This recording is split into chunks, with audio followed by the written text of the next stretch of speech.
نماز کو محبت سمجھ کر ادا کرو گے تو اللہ پاک اگلی نماز کے لیے تمہیں کھڑا کر دے گا۔ پوری دنیا فتح کرنے سے بھی بڑھ کر فتح ہے۔ فجر کی نماز وقت پر ادا کر کے شیطان کے آگے اپنے دن کی پہلی فتح حاصل کرنا، اپنے اللہ کو سجدہ کر کے۔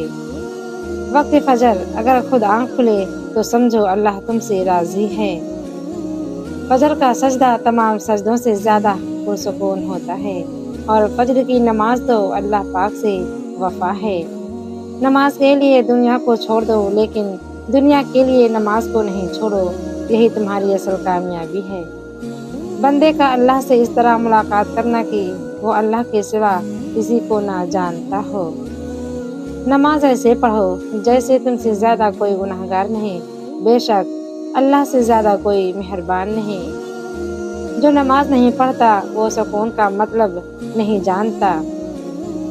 5 نمازوں کا تحفہ: فجر چہرے کا نور، ظہر روزی میں برکت، عصر بدن کی طاقت، مغرب نیک اولاد، عشاء سکون کی نیند۔ اگر نماز کے وقت طواف کعبہ رک سکتا ہے تو تیرا کاروبار اور کام کیوں نہیں؟